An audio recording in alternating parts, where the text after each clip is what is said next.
Assalamualaikum everyone. In today's video we are going to discuss another important chapter, and this is about urea cycle. And in this chapter we are going to discuss about the amino acid metabolism. So urea cycle is come under the amino acid metabolic reactions. So in the previous section I have discussed how the amino acid is undergoing metabolism. So I discussed some reactions in which amino acid can be metabolized, and these reactions are transamination, decarboxylation, and deamination. Then we further discussed that deamination has three types. Then we discussed that the types of deaminations are oxidative deamination, hydrolytic deamination, and the last example of this amination is eliminative deamination. So we have discussed it. Now in this lecture we are going to discuss about the urea cycle, that what is it. So first we see that how amino acids to produce. So production of amino acid is from protein. Our protein you know very much कि हम लोग सबसे पहले protein की catabolism करते हैं. Sorry for the bad writing. So we are converting this protein into the simpler unit which is called as amino acid. So we are converting it. Okay. So now अब हमने क्या करना है, all the amino acid contain nitrogen as amino group. ठीक है. और every amino acid has a group which is called as amino group, and this amino group is NH2 group. So the source of nitrogen in the amino acid is this group. So we have to release that group. So in everyday life we have about 70 to 100 gram of nitrogen is present. So our body has no capacity to store that nitrogen. So therefore our body tends to release this nitrogen. So what is doing to do that? We are producing urea to remove this nitrogen. So this is the really significance of urea cycle, because it is releasing this nitrogen from outside of our body, which is incapable for our body to remove it. So now what is happening here, our body is converting these amino acids into the ammonia.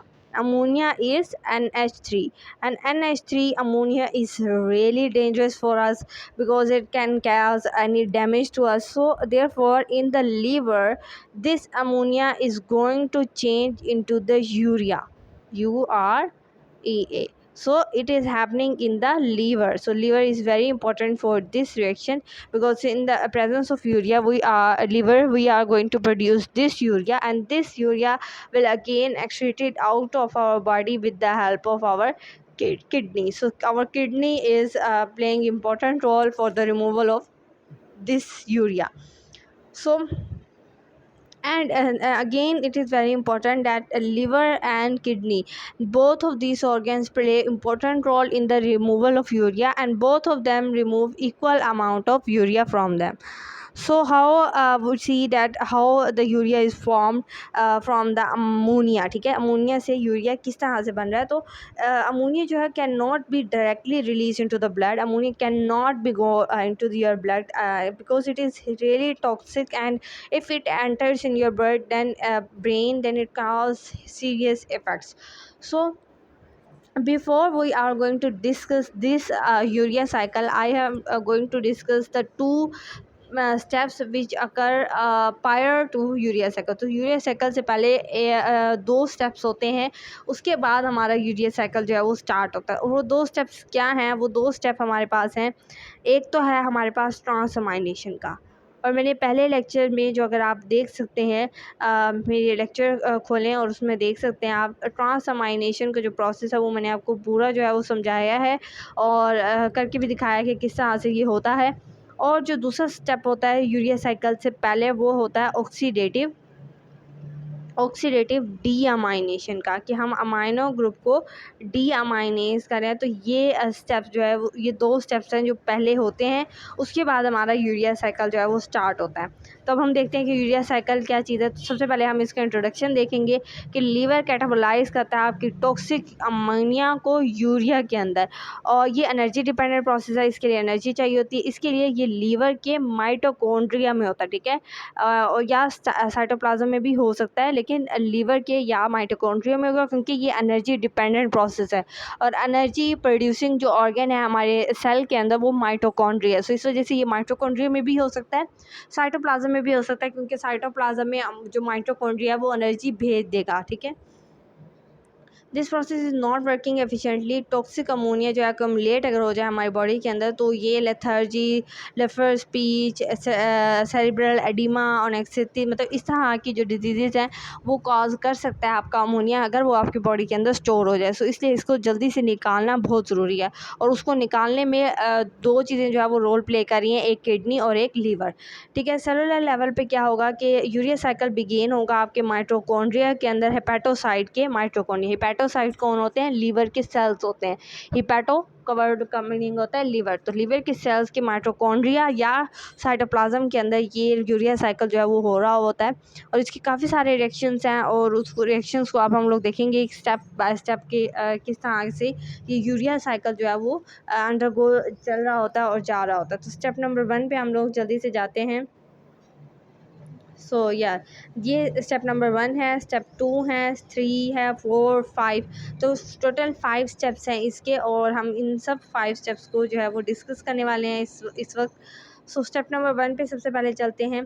तो step number 1 में क्या चीज़ है कि it is the rate limiting step. तो पहला step ही rate limiting step है, यानी सबसे ज़्यादा स्लोवेस्ट स्टेप होगा।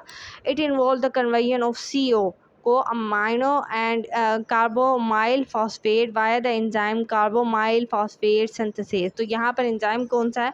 कार्बोमाइल फॉस्फेट सिंथेस एंजाइम की प्रेजेंस में हम लोग क्या कर रहे हैं कि हम अमोनिया और CO2 को कन्वर्ट कर रहे हैं कार्बोनाइल फॉस्फेट के अंदर, ठीक है।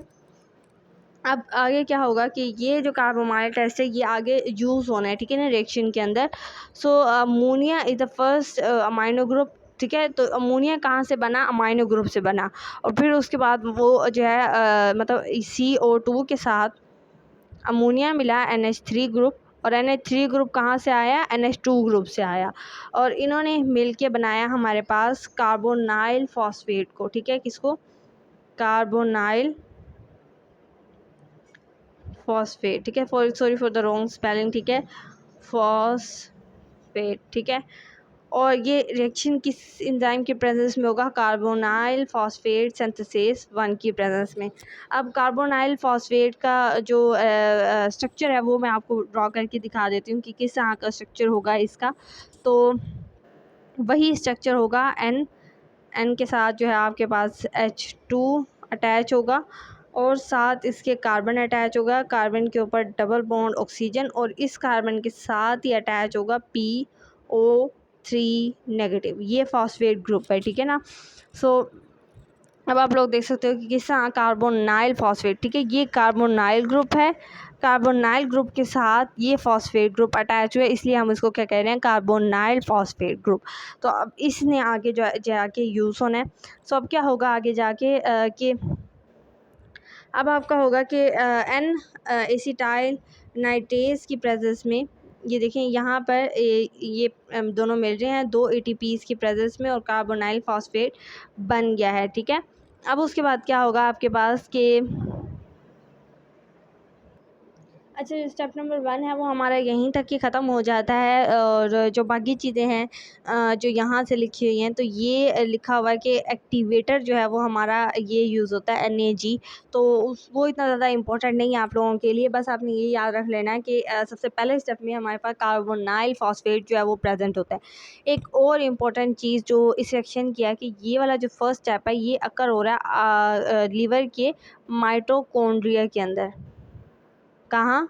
माइटोकॉन्ड्रिया के अंदर ये वाला स्टेप हो रहा था। अब ये जो स्टेप 2 मैं आपको पढ़ाने जा रही हूँ ये भी माइटोकॉन्ड्रिया के अंदर होगा। इसके बाद जो नेक्स्ट स्टेप्स आएंगे वो हमारे लिवर के साइटोसोल में होंगे। इसलिए हम कहते हैं कि ये जो यूरिया साइकिल है ये माइटोकॉन्ड्रिया के अंदर भी हो रहा है और साइटोप्लाज्म के अंदर भी हो रहा है। तो जो पहले 2 स्टेप्स हैं वो हो रहे हैं मेटाबॉलिज्म के माइटोकॉन्ड्रिया के अंदर, और बाकी होंगे फिर साइटोसोल के अंदर, ठीक है।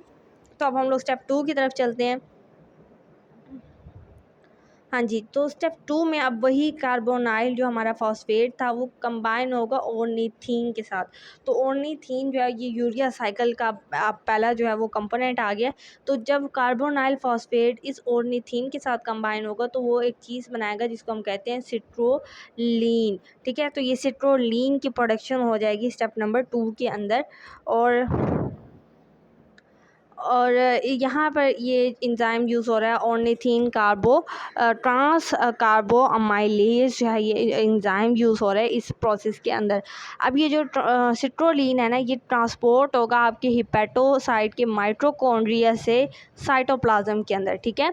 और इसको ट्रांसफ़र करने के लिए एक एंजाइम यूज़ होता है जिसको हम कहते हैं ऑर्निथीन ट्रांसलोकेज एंजाइम।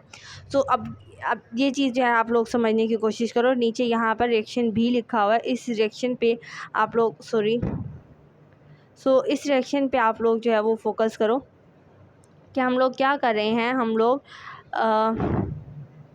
अब इस जगह पे आप लोग फोकस करो कि हम लोगों ने क्या किया, कार्बोनाइल जो फॉस्फेट था उसको हमने ऑर्निथीन के साथ जोड़ा और सिट्रोलिन हमने बनाया, ठीक है।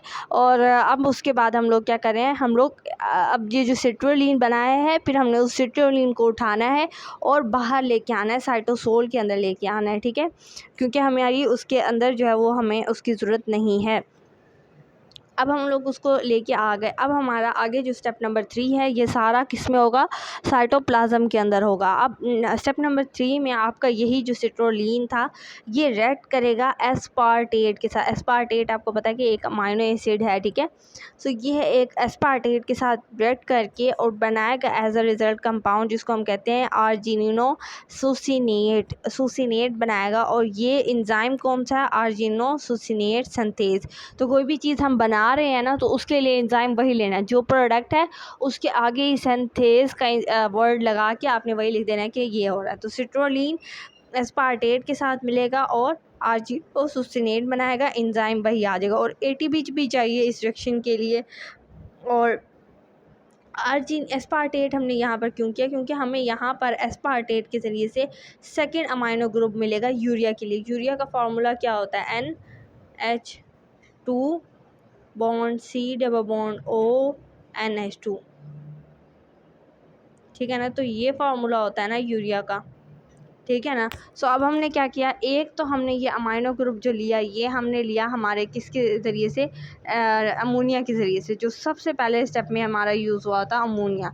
एक तो ये अमाइनो ग्रुप वहाँ से आया है। दूसरा अमाइनो ग्रुप अब हमें लेने के लिए हमें एस्पार्टेट से लेना है।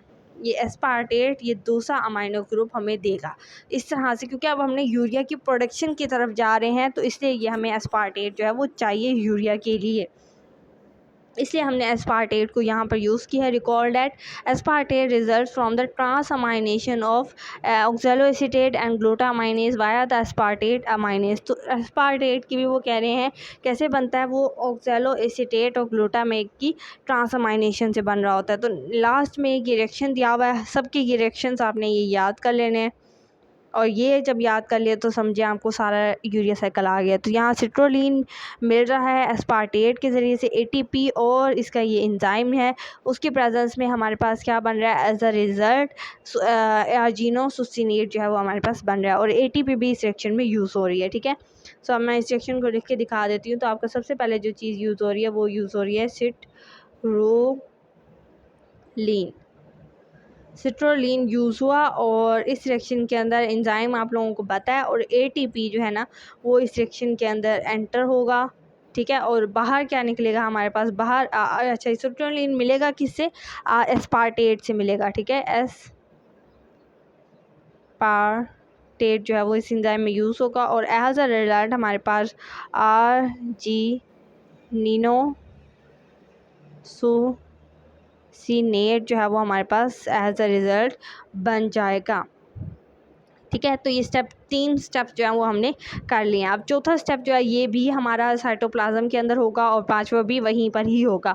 तो अब फोर्थ स्टेप में यही आर्जिनोसुसिनेट जो हमने पीछे हमने बनाया था ये कन्वर्ट हो जाएगा आर्जिनिन में, मतलब उसे सुसिनेट को रिमूव कर दिया। तो दिस रिएक्शन इज ऑफ फॉर्मरेट। तो यहाँ से जब ये आर्जिनिन में कन्वर्ट होगा तो ये जो फ्यूमिरेट है, फ्यूमिरेट का वर्ड आपने वो उस क्रेब्स साइकिल में भी सुना हुआ होगा। सो यहाँ से वही फ्यूमिरेट जो है वो निकल जाएगा और इसके साथ साथ यहाँ पर जनरेशन होगी NADH की, ठीक है, इन TAC साइकिल के अंदर। So as well as tyrosine catabolism, तो यहाँ पर टायरोसिन की भी कैटाबोलिज्म वो कह रहे हैं कि हो रही है। तो यहाँ पर वही हो रहा है, आर्जिनोसुसिनेट आर्जीन में कन्वर्ट हो रहा है और फ्यूमिरेट जो है वो as a result release out हो रहा है। तो ये था स्टेप नंबर 4 हमारा। स्टेप नंबर 5 के अंदर यही जो आर्जिनिन हमने as a byproduct form किया था यही यूज़ होगा आगे जाके। हाइड्रोलाइसिस होगी वाया आर्जिनेज एंजाइम यूज़ होगा और दोबारा यूरिया और ऑर्निथिन बन जाएगा। अब यूरिया तो बाहर निकल आएगा क्योंकि यूरिया को अब हमने बॉडी से बाहर एक्सक्रीट आउट करना है और ऑर्निथिन जो है वो दोबारा से कंबाइन होगा कार्बोनाइल फॉस्फेट से और दोबारा से ये जो सर्कल है ये कंप्लीट अप होता रहेगा और चलता रहेगा। ठीक है, तो ये इसका मेन जो मेन रिएक्शन है वो लिखा हुआ है कि आर्जिनिन कंबाइन होगा हमारा, यूरिया निकल जाएगा और ऑर्निथिन दोबारा साइकिल के अंदर एंटर हो जाएगा क्योंकि ये यूरिया साइकिल हमने मुसलसल करना है और अमाइनो ग्रुप्स को अपनी बॉडी से बाहर निकालना है, नाइट्रोजन को बाहर निकालना है। ठीक है, लास्ट में इसके हमें कुछ फंक्शंस जो हैं वो दिए हुए हैं कि यूरिया साइकिल के कुछ फंक्शंस हैं। तो the urea cycle in the body way converting toxic amino को अमोनिया को यूरिया में कन्वर्ट कर रहा है और ammonia is generate from the protein catabolism. आपकी प्रोटीन आपके अमाइनो एसिड की कैटाबोलिज्म होती है, वो ब्रेक डाउन होते हैं तो आपका ये अमोनिया बनता है। अब क्योंकि हमारी प्रोटीन की कैटाबॉलिज्म भी हमारी बॉडी के लिए बहुत ज़रूरी है क्योंकि इसके बगैर हम लोग ज़िंदा नहीं रह सकते हैं। और हाई प्रोटीन की जब डीअमाइनेशन होती है और प्रोलॉन्ग स्टार्वेशन हमने रखनी होती है तो ammonia is naturally produce by the gut flora. तो गट के फ्लोरा के अंदर भी अमोनिया नेचुरली प्रोड्यूस हो रही है। इन मसल और पेरिफेरल टिश्यूज़ के अंदर भी जो ग्लूटामाइनेट अमाइनो एसिड है वो एक्सेप्ट करता है फ्री अमाइनो एसिड को। तो इस तरह भी हम अमोनिया को वो रिलीज़ कर रहे हैं और ग्लूटामाइन जो है export from the muscle and peripheral tissues to the liver. और फिर वो ग्लूटामाइन जो जिसने अमोनिया को फ्री अमाइनो को जो है अब्जॉर्ब किया हुआ है, एक्सेप्ट किया हुआ है, वो मसल्स में जाएगा, लिवर के अंदर जाएगा और वहाँ पर ग्लूटामाइनेज की प्रेजेंस में उसकी ब्रेक डाउन हो जाएगी और अमोनिया जो है वो इस तरह से रिलीज़ हो जाएगा। तो ये इसकी जो है वो ग्लूटामाइनेज डिहाइड्रोजिनेज की प्रेजेंस में ये एंजाइम का होता है। Ammonia is initially incorporated into the hepatocyte mitochondria and ultimately result in the formation of urea. तो इसी तरह ही अमोनिया जो है वो यूरिया साइकिल के अंदर जाता है लीवर के हेपेटोसाइट के सेल के अंदर और यूरिया जो है वो इस तरह से हमारे बन रहा है। तो ये फंक्शन था हमारे इस यूरिया साइकिल के अंदर कि ये मेन जो यही फंक्शन है आपका कि ये अमोनिया को यूरिया के अंदर कन्वर्ट कर रहा है। मेजर चीज़ यही है। दूसरी चीज़ यही बताई हुई है कि ग्लूटामेट जो है वो एक अमाइनो एसिड है जो फ्री अमाइनो एसिड को अब्जॉर्ब कर लेता है। लीवर के अंदर जाने के बाद ये ग्लूटामाइन जो है ग्लूटामेट के अंदर कन्वर्ट होता है और अमोनिया के अंदर कन्वर्ट होता है और ये अमोनिया दोबारा चली जाएगी लीवर के पास और फिर लीवर के अंदर दोबारा यूरिया साइकिल की वजह से ये अमोनिया कन्वर्ट हो जाएगी यूरिया के अंदर। ठीक है, तो आई होप कि आप लोगों को ये सारी चीज़ें समझ में आ गई होंगी। अगर आपको फिर भी कोई कन्फ्यूजन है तो आप मुझसे पूछ सकते हैं। ठीक है, तो अब मैं शॉर्ट सा रिवाइज़ कर देती हूँ कि सबसे पहले क्या हुआ, माइटोकॉन्ड्रिया के अंदर अमोनिया और कार्बन डाइऑक्साइड जो है वो आपस में मिली और कार्बोनाइल फॉस्फेट बना और एंजाइम क्या था, कार्बोनाइल फॉस्फेट सिंथेज 1। तो जिस चीज़ की प्रोडक्शन करें उसमें सिंथेज आएगा। अच्छा, उसके बाद क्या हुआ कि ऑर्निथीन स्टेप 2 में ऑर्निथीन हमारे पास पहले ही था, हमने उस ऑर्निथीन के साथ कार्बोनाइल फॉस्फेट को अटैच किया और हम लोगों ने क्या बनाया, सिट्रोलिन। अब ये जो सिट्रोलिन हमारे पास बना है इसको हमने भेजना है साइटोप्लाज्म के अंदर और साइटोप्लाज्म के अंदर जब हम इसको भेजेंगे तो हमारे पास एक और एंजाइम जो है वो यूज़ होगा जिसको हम कहते हैं ऑर्निथीन ट्रांसलोकेज। तो ट्रांस का क्या मतलब होता है, ट्रांसफ़र करना, और हम यहाँ पर क्या करें, ट्रांसफ़र कर रहे हैं ऑर्निथीन को साइटोप्लाज्म के अंदर। सो वो ट्रांसफ़र हो गया। अब उसने वहाँ जाके एस्पार्टेट को पकड़ लेना है, क्योंकि उसे दूसरा अमाइनो ग्रुप चाहिए। उसने उसके साथ मिलके और उसके बाद दोबारा से उसने क्या किया है कि आर्जिनोसुसिनेट सिंथेज़ एंजाइम की प्रेजेंस में उसने बनाया आर्जिनोसुसिनेट। आर्जिनोसुसिनेट जो है अपना सुसिनेट हटा के सिर्फ आर्जिनिन बन जाएगा और फ्यूमिरेट रिलीज़ आउट हो जाएगा। अब आर्जिनिन ने क्या करना है, आर्जिनिन ने आर्जिनेज एंजाइम की प्रेजेंस में यूरिया को रिलीज़ करना है और ख़ुद वो ऑर्निथीन के अंदर कन्वर्ट हो जाएगा। सो ये था हमारा यूरिया साइकिल और इसके सारे स्टेप्स, 5 टोटल इसके स्टेप्स हैं और उसके बाद हमने इसका फंक्शन देखा है। सो आई होप कि आप लोगों को ये लेक्चर समझ में आया होगा, और अगर आपको फिर भी कोई भी कन्फ्यूजन है तो आप मुझसे कमेंट करके पूछ सकते हैं, मैं आपको उसको ज़रूर आंसर दूँगी। So take care of yourself, मिलेंगे नेक्स्ट लेक्चर में एक नेक्स्ट टॉपिक के साथ, और वीडियो को वॉच करते रहें, चैनल को सब्सक्राइब करें ताकि आपको और आगे हमारे नए वीडियोस में इसी तरह के लेक्चर्स मिलते रहें। और इसके अलावा अगर आपको कोई भी कन्फ्यूजन है, कोई भी मसला है या कोई भी चीज़ है जो आप पूछना चाहते हैं तो आप मुझसे पूछ सकते हैं, ठीक है। So keep watching my videos and take care of your self. अल्लाह हाफिज़।